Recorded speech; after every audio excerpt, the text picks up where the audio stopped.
In this particular case, we talked to the victims in the case to find out what they would like to see happen in the case.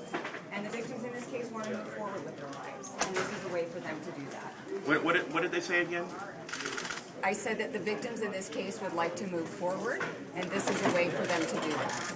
Will the victim have any contact with his child?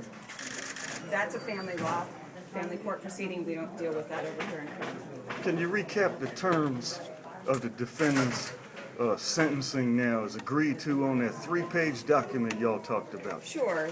The terms of her plea agreement are that she will do 365 days in the county jail. She'll have 5 years of felony probation. One of the most significant terms is that she will be a registered sex offender for the remainder of her life. She will forfeit her teaching credentials. She will also have sex offender terms and conditions that include counseling. I believe that those are the major portions of the plea agreement. The jail, is that in jail behind bars? Is that work release? Is it half time? Is it half of that? She get credit for time served? It's 365 days in county jail. She does receive credits for the time that she has been in custody, and if and when she gets released on work release or anything like that is up to the jails. It's up to the sheriff's department. They're the ones that handle the custodies. So she actually is going to have to serve time. She will have to serve time, yes. What's her credits? Time served?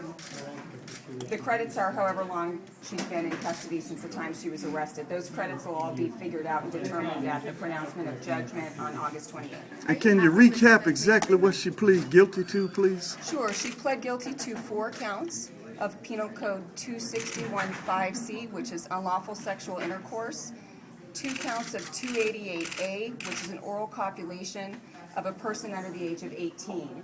The way that those counts worked are the first 4 counts were for victim number 1, count 31 was for victim number 2, and count 32 was for victim number 3. So the plea does encompass all 3 victims.